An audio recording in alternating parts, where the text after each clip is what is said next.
How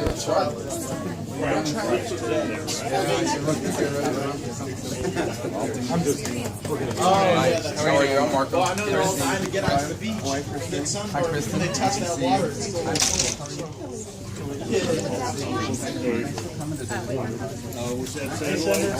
That was the desk. My pleasure. Adam. You want to call him then? Yeah.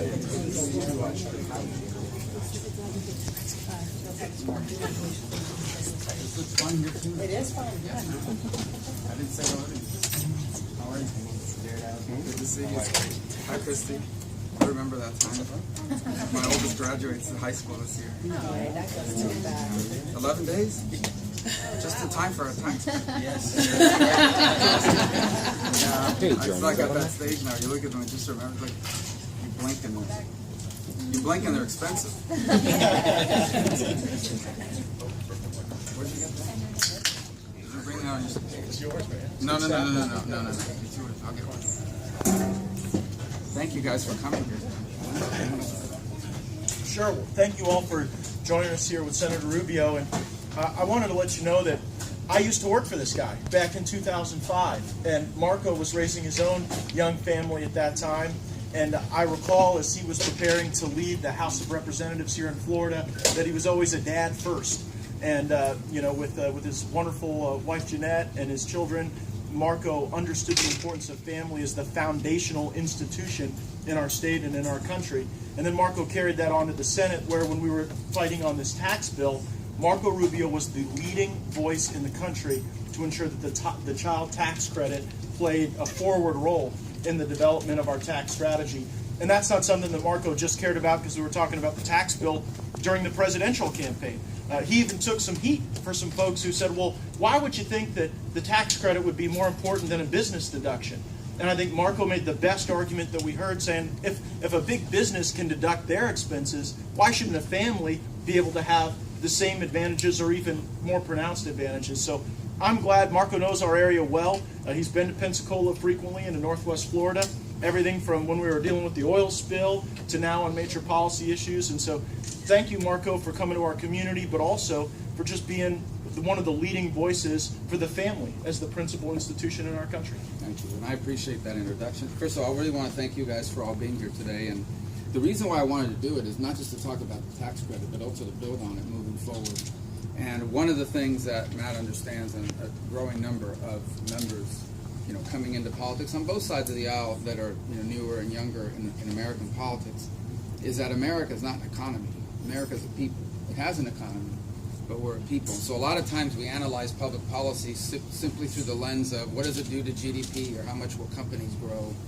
But really, that's the backwards way to look at it. Our economy is here to serve people, not people to serve the economy. Second, you apply that principle to the 21st century, and it's just a different time than it was 30 or 40 years ago. So, 35 or 40 years ago, my parents were able to own a home and raise a family as a bartender at a hotel and as a maid. You can't do that anymore because those jobs don't pay enough and everything costs more. And then you add to that the cost of raising children. It is more expensive to raise my kids than it was to raise me for a lot of different reasons. Frankly, sometimes when I just think about some of the things that we've had to come across or pay for, family members, I honestly don't know how people are doing it. And I think in many cases they're just not. And it extends throughout life. I mean, my 17-year-old daughter wants to go to college, and you have to pay money for this and that for the tutors to get ready for the SAT. I honestly don't know how it's just not equal, when you start to add up what people can afford versus others can't. So I'm not here to tell you that the tax credit in and of itself is going to take care of it. There's a lot of other issues we have to confront.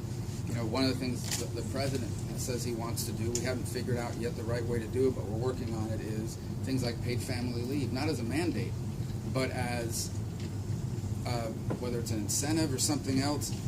I have members of my family right now, that just had a child and had to go back to work within 12, 13 days after a cesarean section because they can't afford to miss a paycheck, not to mention 2 or 3.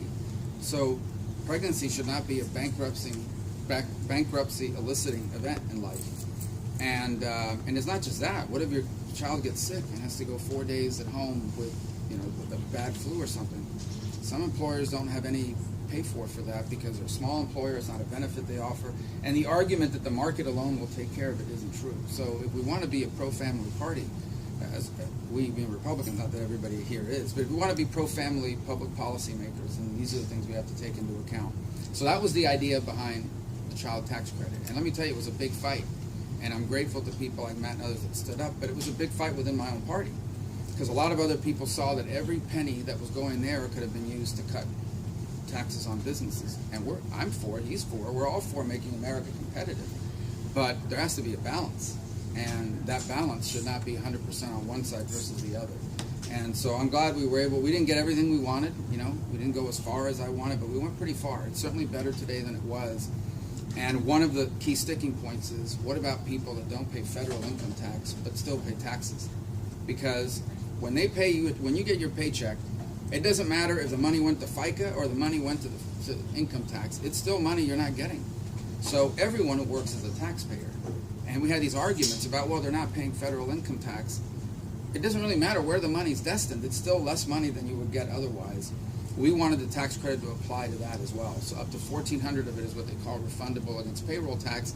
That is the primary tax liability of a lot of people making under $45,000 a year.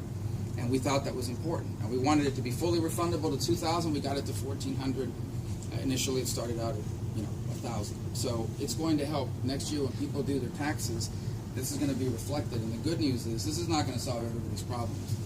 But I'm telling you that to have $2,000 that you weren't normally going to have to help with the expenses of raising a family, whether it's putting it aside to go to college or buying new shoes 3 months into the year because they got a hole in them, or because they outgrow it. Because sometimes when you feed these kids, they outgrow their clothes. These things add up, and so we want to continue to build on that. And so kind of one of the things we wanted to do today is just talk about the real 21st century challenges that are being faced by working families.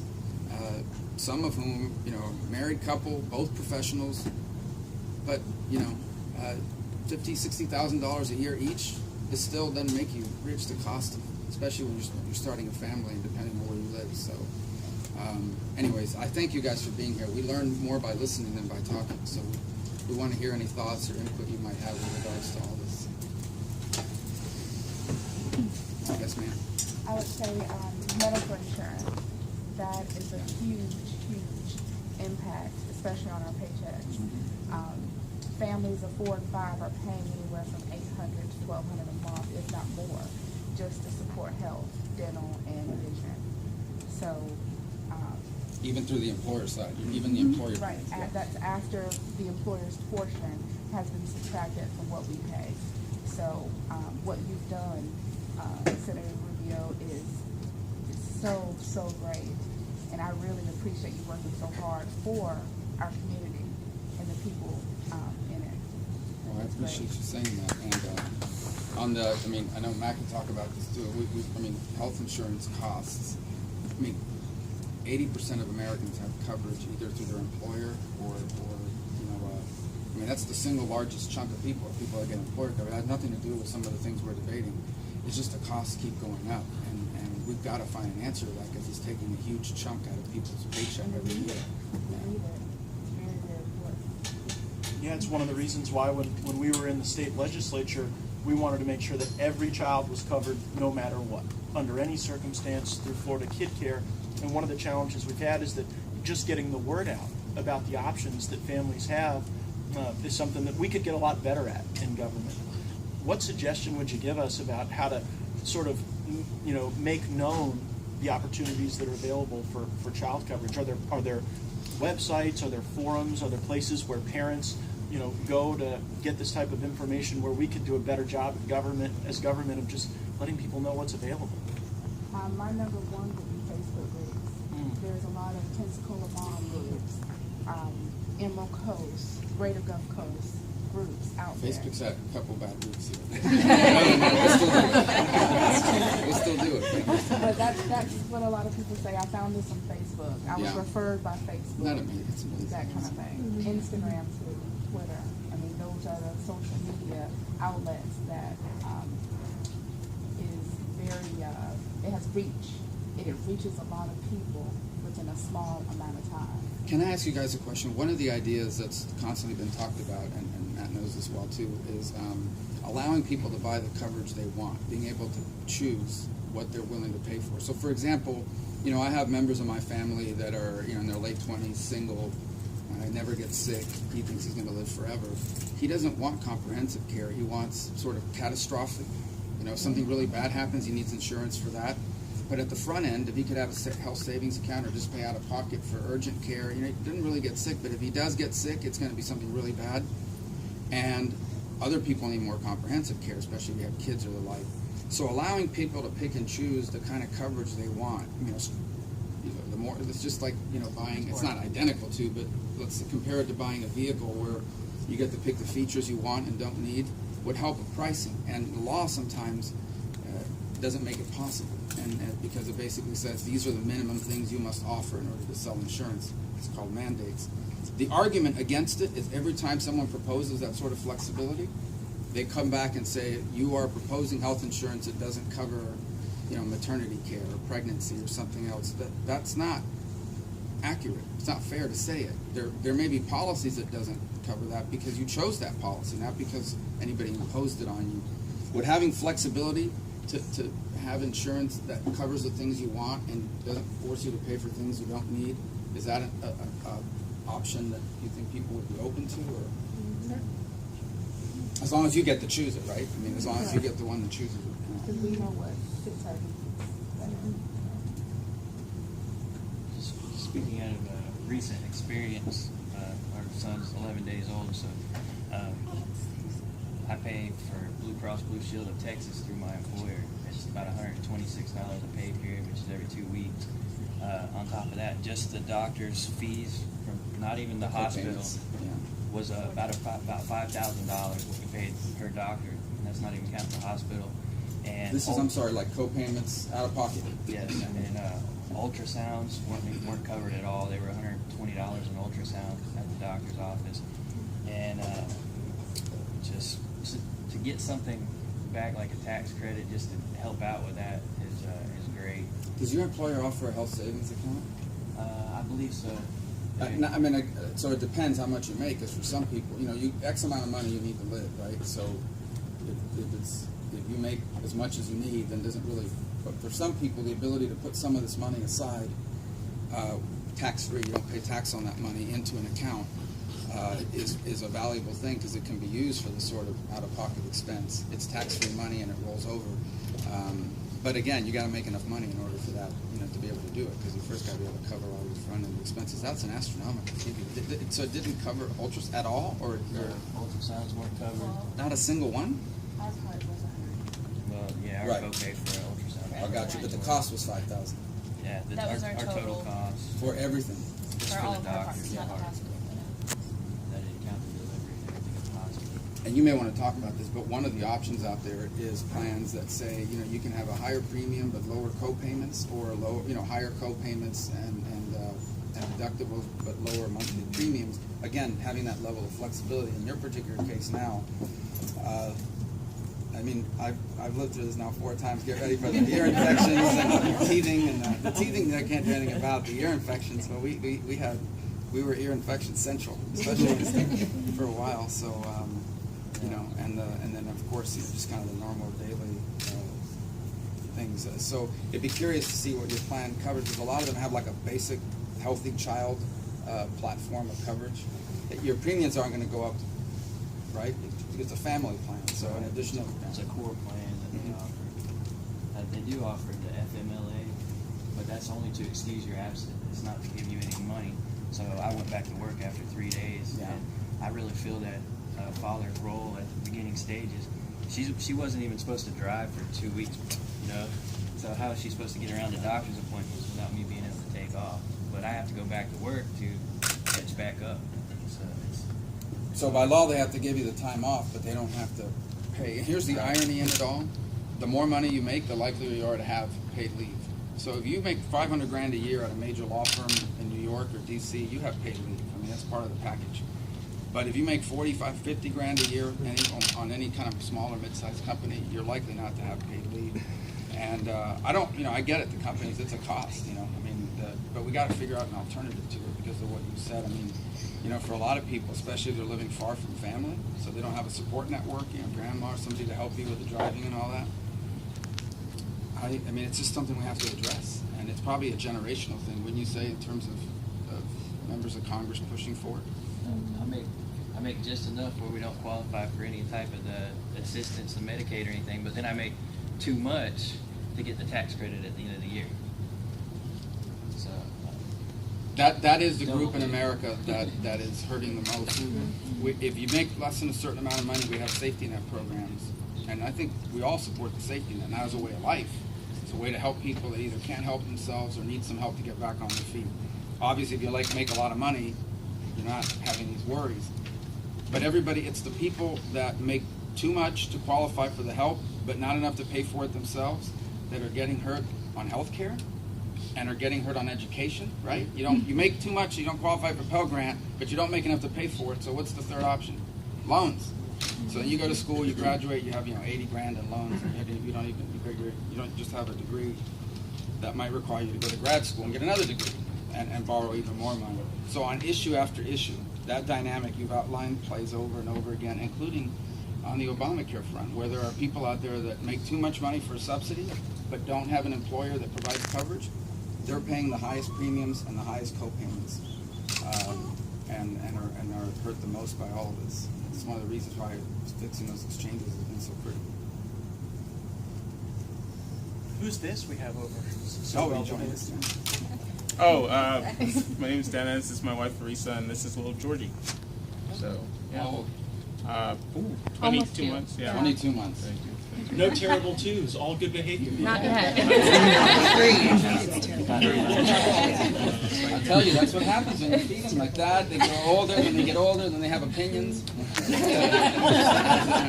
And so it goes so, I mean, people used to tell me that all the time, how fast it goes. It's unbelievable. It really is. Anyway. I'm the director of the Imagination Station here at PBS, the local PBS station.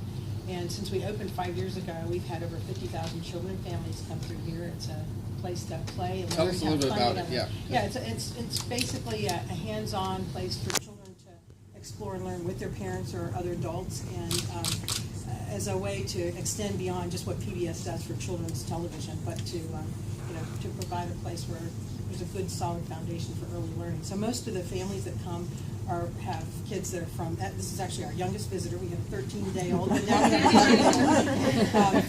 have from birth to about 5 years old. And one of the things that I hear all these families talk about is affordable child care. That's a big concern, affordable quality child care. I think that's a concern for a lot of people. Absolutely, it is. In about 30 some odd, almost 2/3 of the states, child care is more expensive than college. So you run into a situation where the second parent is working and the entire paycheck is going to child care, which they wouldn't need if they weren't working. So it actually hurts the economy because at the employment level, people don't see, if you're going to make $800 a week and spend half of it at child care, it becomes less of an incentive to work financially because there's a situation there. So it's another issue that, we looked at as probably the child care credit. And to the credit of the House, I mean, they kept it in there, which is important for a lot of families. But it's not just care, it's education. And that seems like what you do here. Early child education is even more important than care. You want kids to have, academic stimulus early on. And I encourage you, there's all these images online of MRIs of the brain of a 1 and 2 year old when they're learning things. I mean, you can know like 50 languages when you're 2 and 3 and 4 and 5. It's just, so much learning happens during that phase, and there are incredible disparities economically between what kids are getting in early learning in some communities versus others, and it basically impacts everything that happens after. I have a question about the child tax credit. I have several friends. They said that they've done their taxes already. I have not, but I will before. But they've said that the amount of money that they're getting back is sort of negligible compared to prior. And then, you know, I hear some other stories via, you know, the internet or different places say they've gotten higher. What is a reasonable expectation? I mean, Well, so this year's taxes that you do in April are based on the 17 tax code. The changes that were passed in December apply to the 18 tax year. So when you go do your taxes next year, the one thing you should be seeing already is in your monthly or weekly paychecks, the tables for withholding have changed. So many people, most people in this country, unless something else changed, like your insurance went up, so it would have washed it out. But many people in this country's paychecks are higher because they're withholding less because your tax rate went down. But things like the child credit will not show up until next April, unfortunately, because we passed it in December, and there's just no way to make it retroactive so quickly. So the two things: more people will qualify for the child credit than ever before because it went up to $450 or $500 for joint. A lot of people that have never been able to use the tax credit will get it now. It doubled to $2,000, and for many people on the lower end of the income spectrum, up to $1,400 of the $2,000, you can apply it towards payroll tax. So even if you don't have an income tax liability, because you don't make enough money to pay a lot of income tax, you can apply it against your payroll tax. So millions of people that have never been able to use the tax credit will be able to use it, and it'll be a larger benefit than it was in 17. Just have to wait till April, or you can wait till as soon as you get that. You can file it in January next year, as soon as you have all the paper that W-2s they send you. So it really depends on how much somebody makes, but it's up to $2,000 on your payroll tax on your income tax, and $1,400 per child on your payroll tax. and that's per child up to 4? Up to 17, yeah, and up to until they turn 17, basically. Yeah. So it'd be too late for me. I timed it well, that's not true. I have a 10 and 12-year-old, and I have a 16-year-old this year, so she'll be 17 next year. We're not gonna be able to change it now. I'm not gonna be able to and then my always have more. Well, yeah, we could. Well, if we can get the credit up to $3,000, I might consider it. That's a joke for my friends here. I can't joke anymore. What would be, when we go back to Washington, there will be people in the new rounds of tax reform that will talk about the need for deeper corporate cuts, and I suspect there'll be those of us who will make the argument that enhancing the family and child tax credits will be more important. Are there arguments that you have from your experiences that maybe you haven't seen on television or heard that would help Marco and I as we go back and try to make the case? I think for a lot of us, our income is not increasing, so there's no raises, there's no bonuses, but groceries, childcare, healthcare, all those things are increasing. Sometimes semi-annually, if not yearly, in my personal case. So That's a broader problem in our economy. We talk about growth.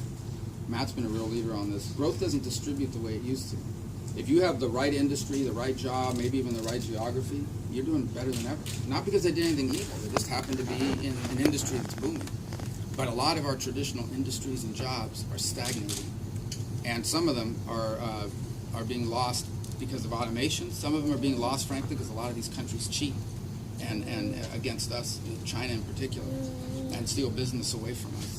And so that's something that we need to address. And some of it can be done through training, giving people new skills for new jobs. Some of it needs to be done by making the playing field equal again. I mean, it isn't fair that an American company gets wiped out because the Chinese steal the secrets of that company and then go and start doing it themselves. And those things need to be addressed.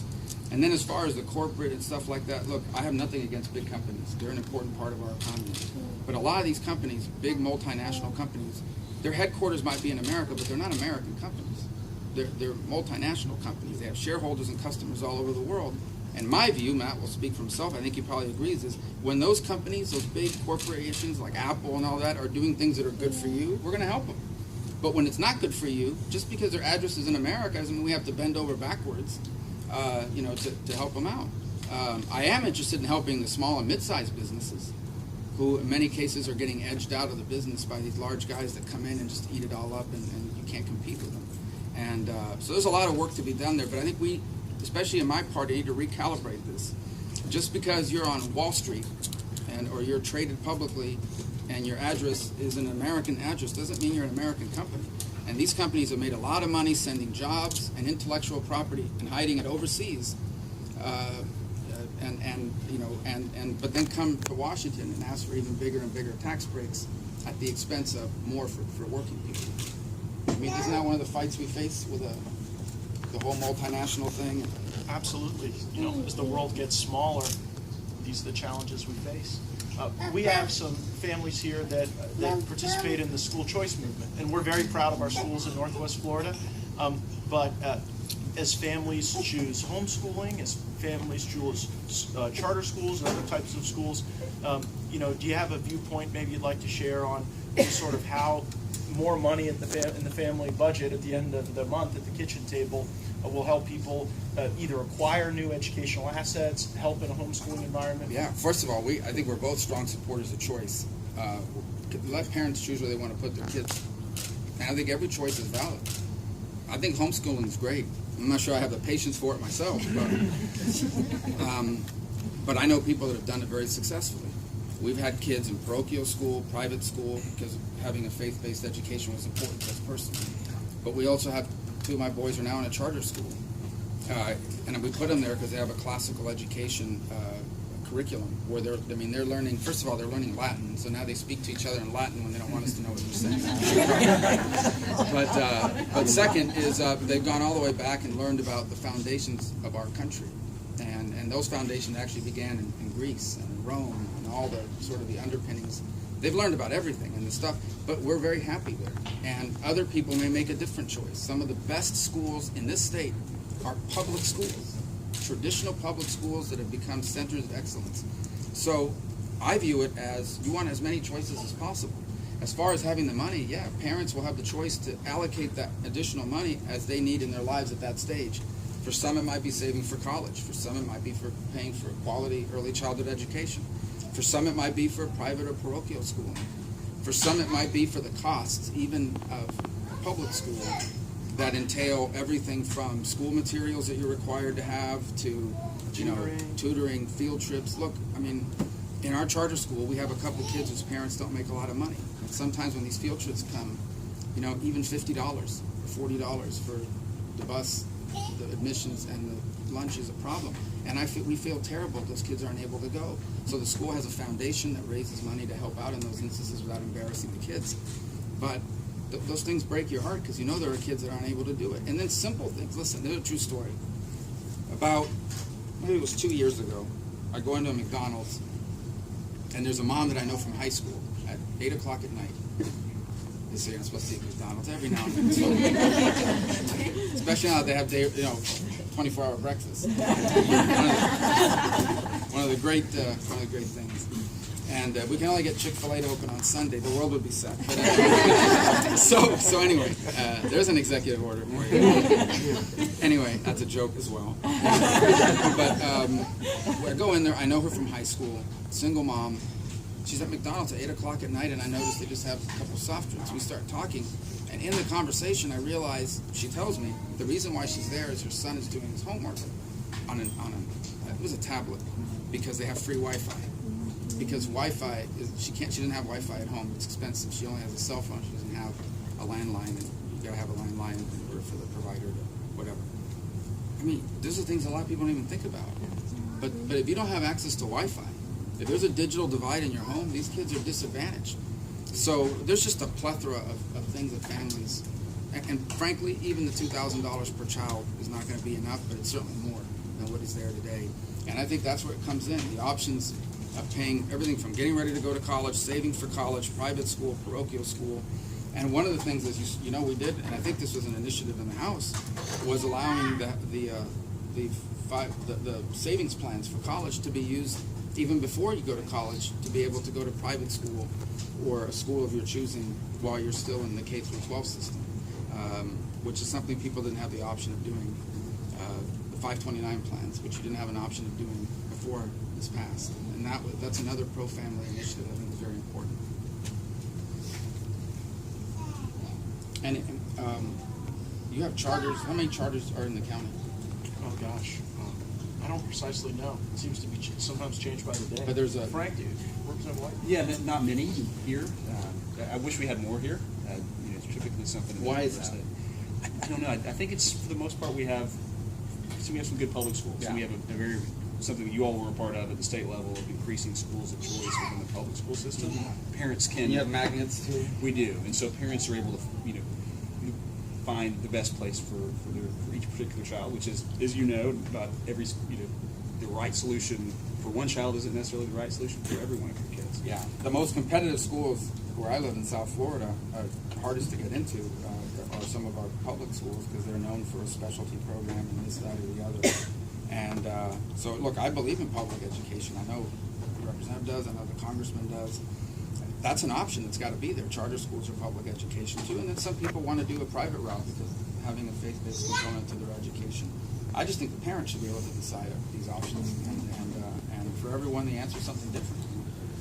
So if you had to think with, an extra few $1,000 with a more equitable pro-family tax code, I mean, we love the stories of being able to go back and tell our colleagues in Washington what American families are planning to use that money for. I mean, if you had an extra $2,000 or $3,000 or $4,000 in the bank tomorrow, would that be money that, today you would need for health care and it would immediately be out the door? Would it be money that you'd say, I'm gonna try to save this each and every year to prepare for SAT prep, to prepare for college?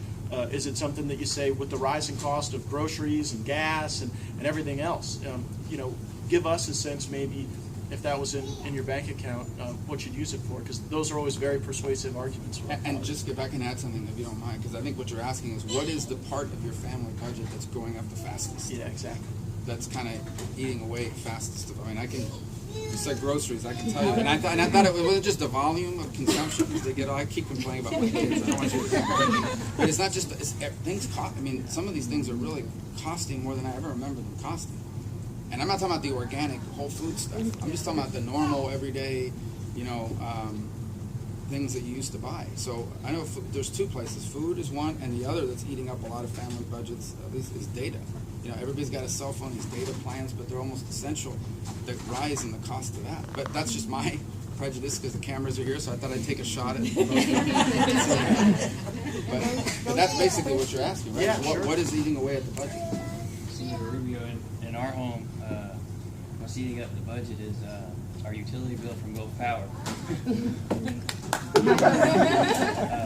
Where we live, we don't get a choice. We get Gulf Power, and that's the bill. You have to pay it, or the light gets Is it turned higher off. than it used to be? It's way higher than it used to be.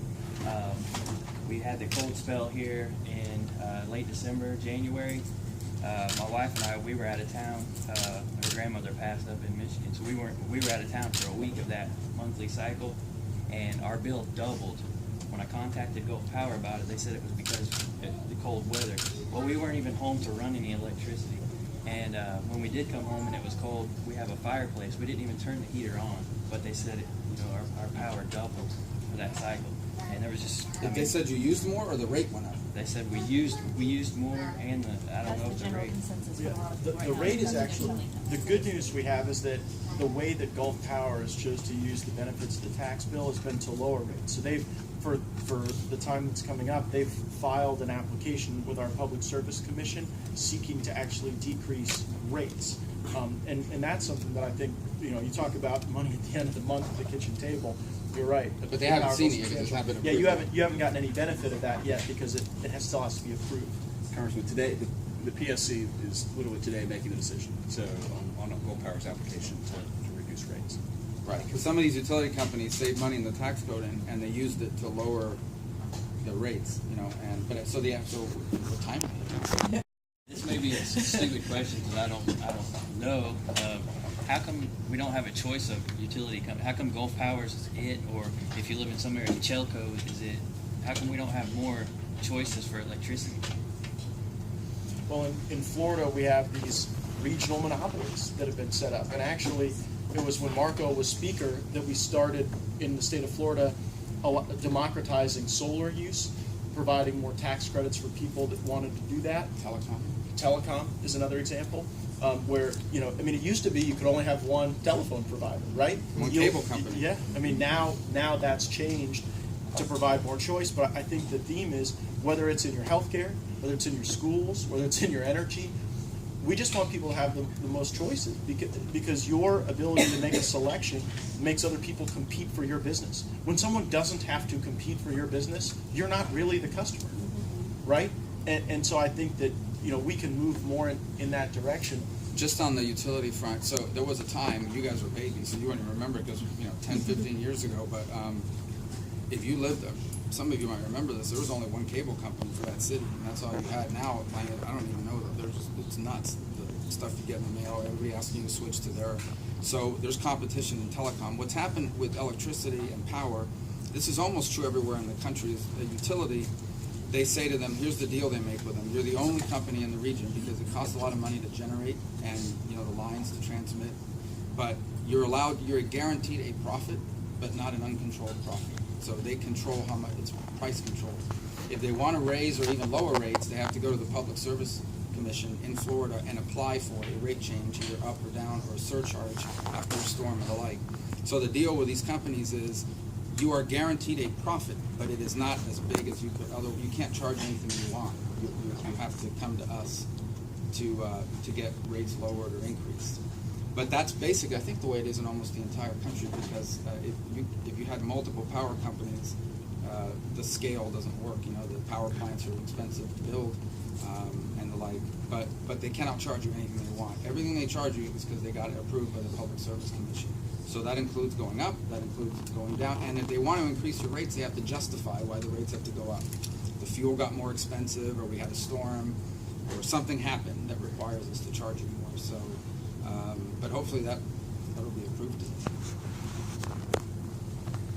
Sake like that extra money, if we get this extra money for like us and our family homeschool, I know like she's already planning on we get our tax return this year and divide next year's curriculum. Mm-hmm. So a big part of that goes to that. Pray for the co-op groups that we do to get the kids to go out and correspond with other kids.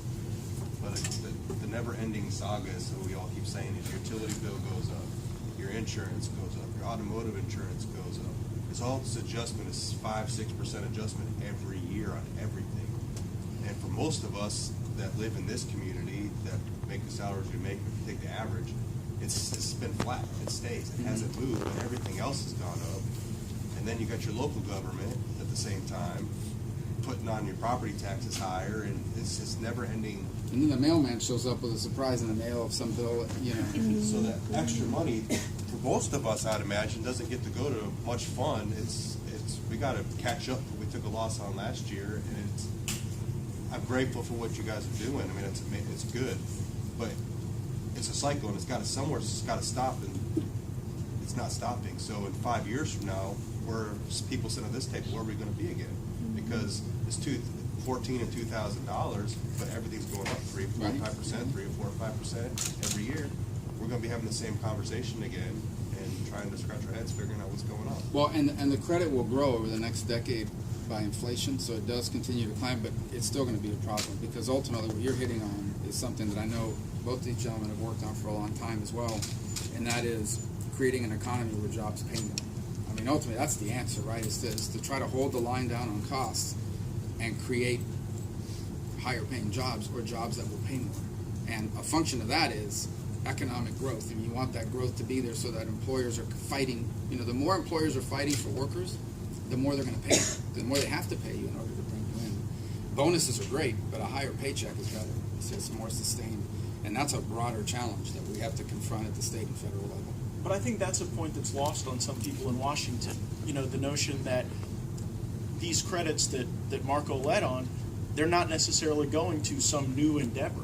That it's largely meant to absorb an environment we live in with rising costs, and so that changes the debate for us from something that is perhaps a want to something that is a need for families. So that's very helpful feedback. I would say housing, because the personal battle that my family is dealing with is that we're a dual income family. I'm a full-time student as well. I graduate May 7th. So,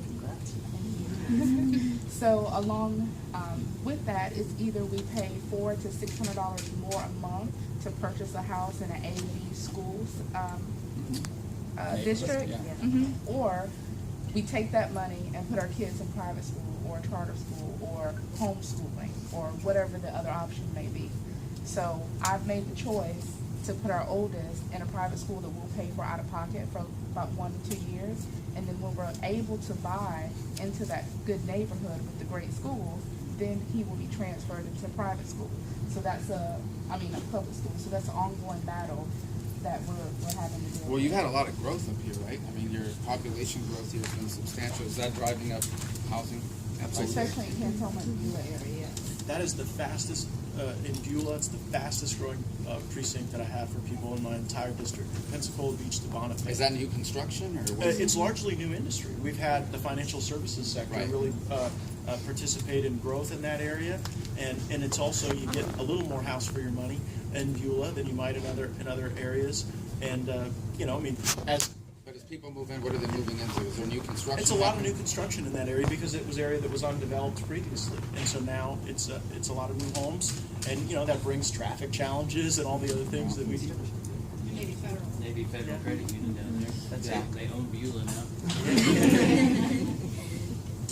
But it's my goal to go to school to higher my education so that I can get What's a your better- degree?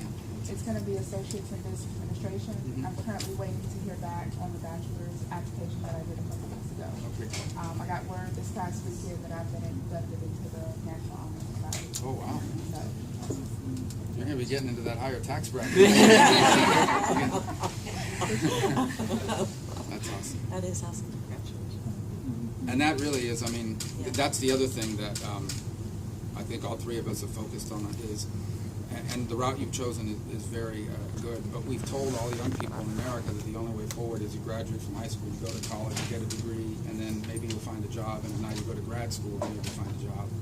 And I think we've done a great disservice because we have a shortage of welders and electricians and pipe fitters, and these are good paying jobs. There are kids graduating from a high school program in the state that are making $40,000 a year at 18 in the body shop because they're certified technicians by a BMW or Ford. And this is also a very valid route, but we don't culturally talk about it. There's no Netflix series on these people that do these jobs, and we've got to there's got to be other models of success that we make more available. The community colleges have been state colleges have been a big part of that in Florida and providing those opportunities. And there's nothing wrong with business administration, but it's a valid route. But we got to get more people knowing at least that these options are out there for these other good jobs. Welders are making 80 or 90 grand, and that's not 8 years of school, But it's hard work, but and we got to be really smart and good to do it. But it's good paying work. And in demand. And in demand. And that's just one. I have a soft spot for welders. We have a shortage of long-haul truck drivers. Right. That's tough work, okay? You got long hours, it's tiring. But these jobs are there. And I don't know if people know that. And I don't know if we're training enough people to do some of this.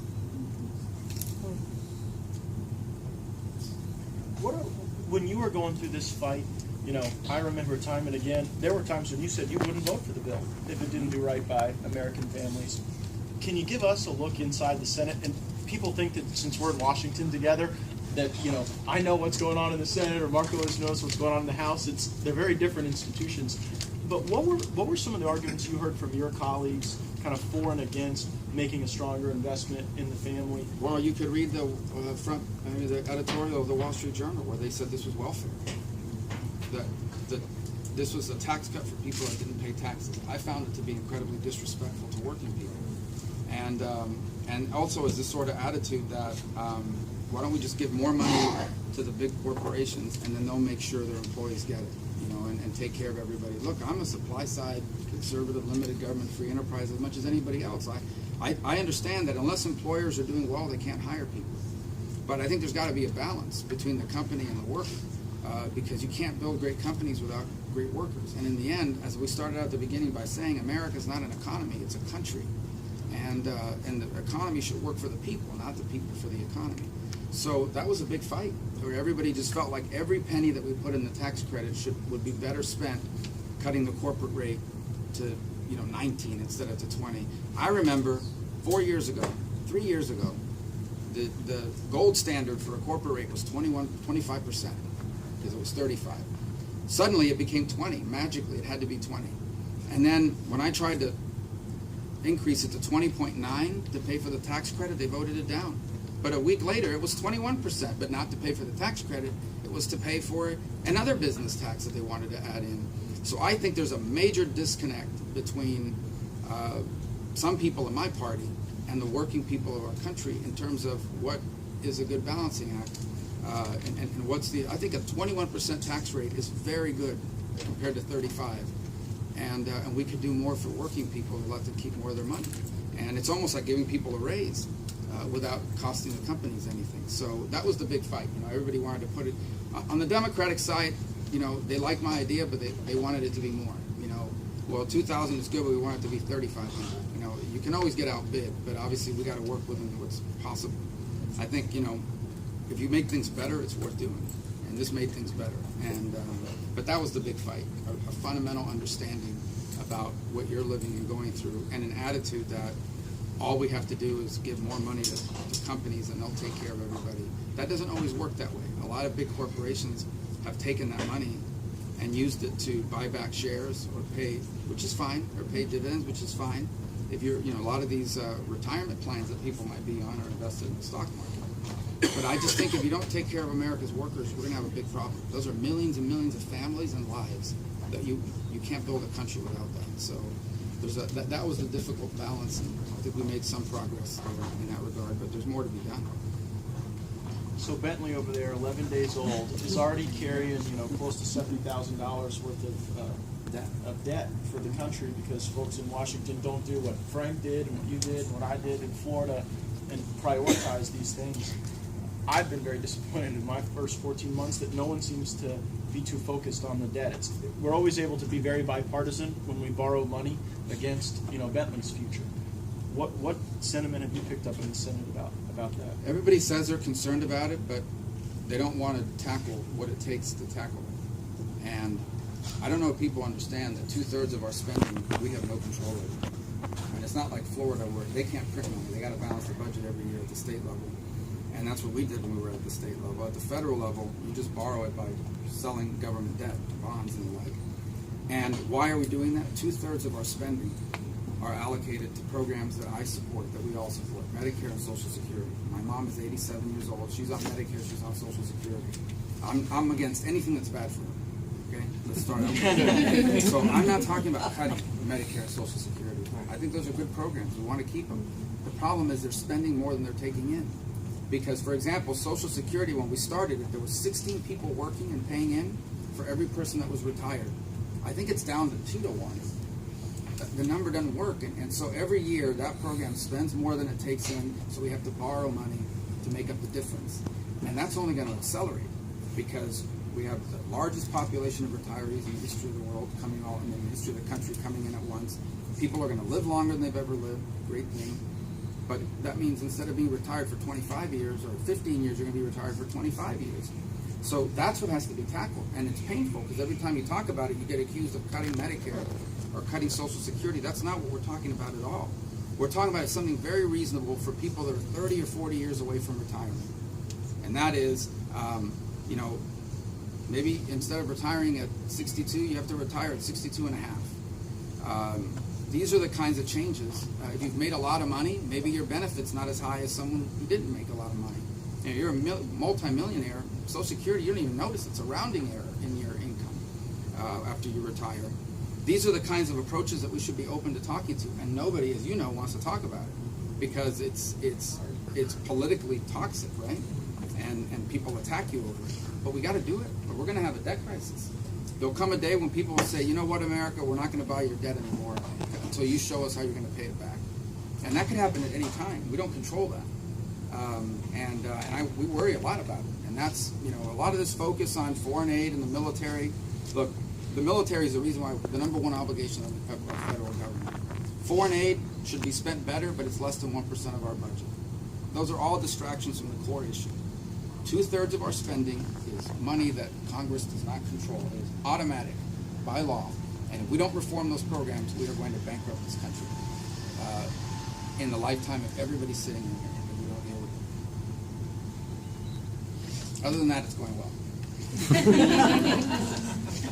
Challenges and complexities, and we appreciate the fact that, you know, I mean, having an opportunity to have this kind of conversation, I think is really very powerful. And thank you to all three of our leaders here that are participating in this kind of event, because I know I work at Pensacola State College, and I understand, as a lot of the families do, I mean, the challenges that the students do have. What's your career training?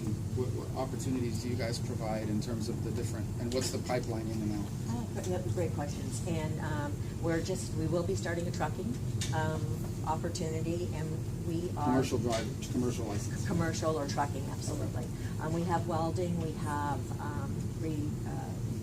different types of industrial as well as mechanical classes for anyone that wants to take and get a vocational certificate. So there is a great opportunity to get in whether it's a pipeline coming right from K through 12, whether it's a pipeline coming from K through 12 to get a certificate, or a pipeline K through 12 and then to have an AA degree, and perhaps going on if you're specializing into a bachelor's degree. But I think that there is an understanding, just as you expressed, Senator, that there are different needs both in our community and our state and quite frankly our nation, and it's not a one-size-fits-all. So by having opportunities for the different folks to meet both educational opportunities but also vocational opportunities are something that fills their passion. Do employers come to you and say, we need you to train 100 people because of the project? I mean, do you coordinate with the local employment community? Absolutely, yeah. I mean, and we have a strong team, and we work both with the financial areas as well as with the hospitals. But when there's new business coming into town, one of the first places they want to come to is whether it's Pensacola State or our sister university, University of West Florida, and find out, can we train these folks? So, I mean, they want to have both a ready-made workforce and/or a workforce that they can grow. So it's, I mean, I think a lot of what you are saying is representative of what we're seeing in the educational field, and we're trying to shift and change a little bit to meet the needs of everyone here, because we understand that there are changes. Is there anyone here that's interested in additional education that would get you a raise or a different job? Obviously, you're on that track right now, but Well, we are. My husband is working on getting a PhD, but he has to go through a different state to even get his. But eventually, I would like to go back to school. I'm a stay-at-home mom right now. I have 4 children, and my career path would be to go into something, a VOTEC school or something like that. But that's even what we're pushing our children towards for college, is not going to get a 4-year degree, go for VOTEC, and even training them in high school so Absolutely. they can graduate with that. And if they want to go on for a 4-year program, they can pay for that without debt. yeah, exactly. I mean, but you're, let me tell you something, that we could be teaching people to do things in high school. Florida's doing that in a lot of different counties. You graduate not just with a diploma, but an industry certification and can go to work. And that is something that we desperately need to be doing more of. And then the other challenge are, people that want to go back to school in their mid-20s, early 30s, and depending on where you live, in some places in Florida we have great opportunities, but across the country not as much, to be able to go back to school in a way that's affordable and that fits into your schedule, because you might be working too at the same time, you see. So you got to be working at the same time as you're going back to school.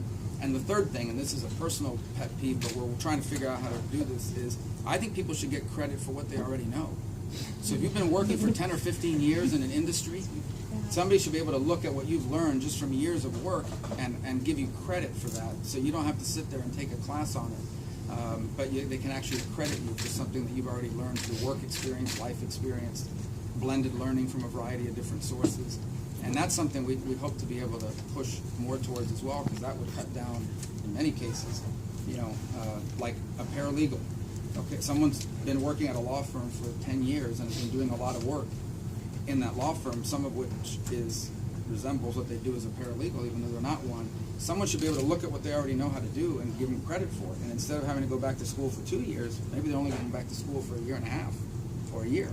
So those are one of the things that through alternative accreditation and partnering with colleges across the state and country that we're trying to get to, because that's the ideal place for that to happen. They're more flexible, they can move quickly. Absolutely. Well, I mean, not everyone may know this, but I don't think you would have been able to go to college if it weren't for athletics and also for the ability to borrow money. I mean, Yeah, mostly the borrow money. The athletics only got me like a year. Then they realized, yeah. But that's right. No, I owed over $140,000 when I was done with law school, and it was fine. I mean, that's what I owed, and that's what I knew. I saw it as an investment. But I mean, 40, 50 grand. You can't. Student loans will be with you until the day you die. You can't discharge them in bankruptcy, and they ruin your credit. And then on top of ruining your credit now, we have some states where they're taking away your professional license if you don't pay the student debt. And I believe in Florida, the law allows you to say, since you owe the federal government money on the debt and you didn't pay it, they're going to suspend your nursing license. So in essence, they take away your ability to work. So as somehow it's going to help you pay back the debt. We got to fix those. But that's a big problem. Debt, you're sitting on 50 grand in debt, and a bank looks at that as your debt to income ratio, you don't get a mortgage. It's a big, big problem. I'd like to share an example with you of how going through school and getting your certificate is really good. I work for the Art Gateway here in Pensacola, Florida. thank you for that. We have a student that went through, she's special needs. She went through our program, did all the therapies. Once she finished high school, she became a certified massage therapist. So I think that she may be the first student in the state of Florida who's special needs that has a certificate in massage therapy. So you see what the programs like Medicare, Medicaid, and Social Security give them those benefits of coming through our agency to get the help that they need. We serve adults as well as children, starting, brand new, 11 days old. So we start them at the very beginning of that, and they can successfully go through the program as they get older and graduate college. We have PALs at PSC, graduate college, graduate high school, and do all these wonderful things because of the Social Security, Medicaid, and Medicare that they have. That's what makes them eligible for free services through us. Well, and Florida makes a $2 million per year investment in our gateway because we understand that not only the need, but the successes, like you mentioned, where you're able to look at quality of life improve dramatically for families. It's very helpful. But that story you just told is one of the things I think we should point to when we talk about. We have a lot of problems in America. We always have, and we always will. As long as human beings are the ones that run it, we're going to have problems. But I would not trade places with anybody in the world. In 95% of the countries on this planet, that young lady, it's a young lady, doesn't get that opportunity.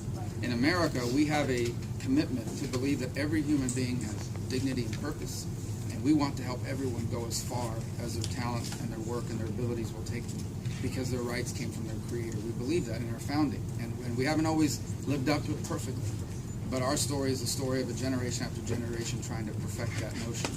And that's a really unique thing, and to the extent that doesn't happen, to the extent that people are not being able to fulfill their potential because the color of their skin, the way their last name is pronounced, or because they were born into a family that couldn't afford to give them some of these opportunities to get into the right school and do certain things, that's a failure of our founding principle.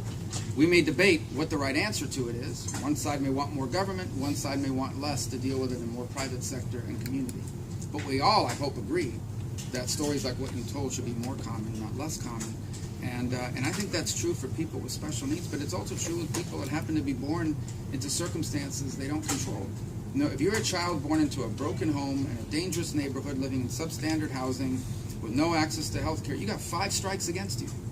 Unless something happens to intervene, like what you're doing here, in some cases, it's going to be hard. And we need them. If we're in a global competition with the Chinese, they got 1 billion people. We have 300 million. We need everybody. Like, we need all hands on deck. We can't afford to leave anyone behind. And that's why the credit, I'm not saying solves that problem, but to the extent it helps the family keep a little bit more to try to equalize some of these things, that's the big picture of why this is so important. And it helps alleviate some of that pressure that we feel financially. Senator, I work in government, but I'm just speaking as a working mother, and I have plenty of debt from law school as well. Yeah.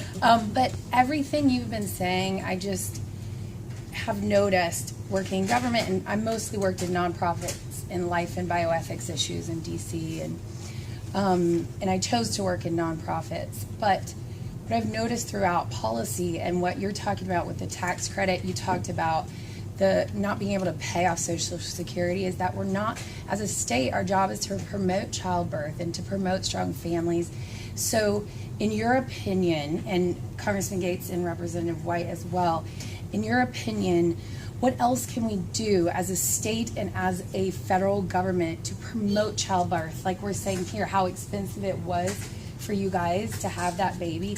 To me, this is not promoting a our birth rate is not even a replacement rate, as you know, which is a big problem. We've got that upside down triangle with Social Security. And in your opinion, what else can we do? I love your idea of the, talking about paid maternity leave, because even though I'm an attorney, I work for nonprofits, I had to save for a whole year to be able to take off 6 weeks. Without mandating it, what can we do to promote more childbirth and to promote the value of life, like you're saying? Well, I can just speak personally. I'm not a social scientist. I think people make decisions on whether they want to have children and how many for a variety of reasons. And that's their choice to make in a free society. What we don't want to see is any government policies that discourage child formation and family formation. And we do have policies that discourage it, because one of the things that happens in the country today is there's a cost associated. So I'm speaking now anecdotally, but I have people in my family that have limited children, not because they don't like children or don't want more children, they just don't believe they can afford more children. And that should not be an impediment. Now, if there's other reasons why you don't want to have a bigger family, that's all your choice to make. I'm not here to socially engineer that. And I'm not here to tell you that the child tax credit in and of itself is going to take care of that problem. But Congressman Gaetz alluded to it earlier. One of the arguments I never understood was, if a business invests in a piece of equipment, they get to write that off on their taxes. But if a family invests in a future taxpayer, when we need more people, the tax code is not going to take that into account.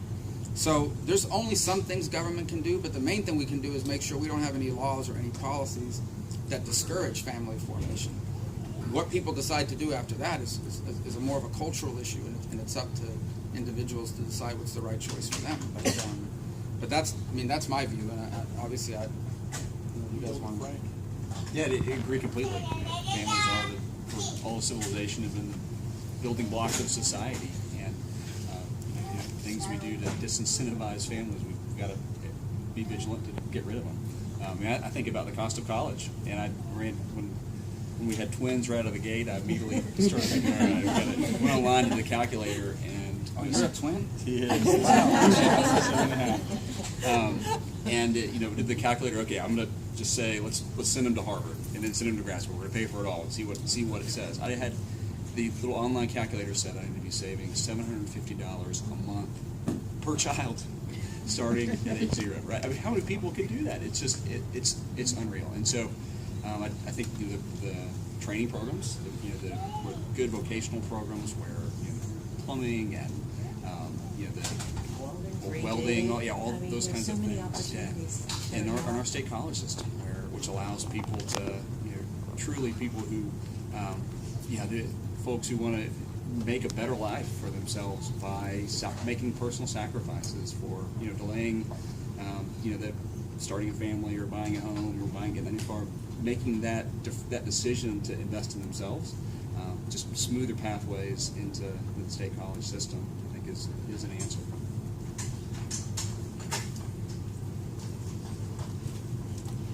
By the way, I've had 4 kids, so I've done my part. We've been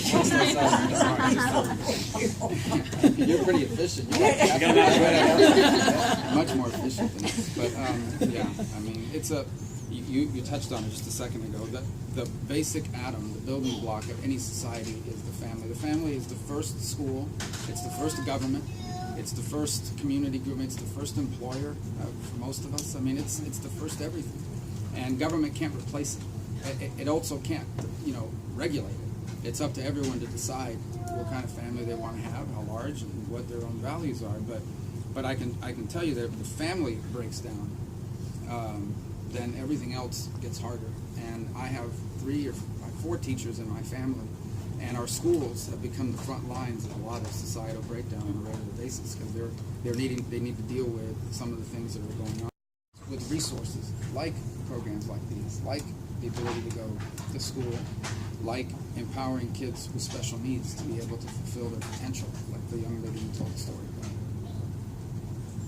Marco, thank you for Thank you taking the guys time for to coming. be This here. is very useful, really it is, and it just confirms that we're on the right side of this, right? Yeah, well, we're very proud of the families we have here in Northwest Florida. We appreciate all the time you've spent in our community, and we're glad we've got a senator who has the capability to inspire beyond just the 4 corners of our own state. It means something to me that our senator can influence others in the Senate and in the country, and so I'm grateful for your willingness. Do you want me to encourage more people to move to Northwest Florida? No,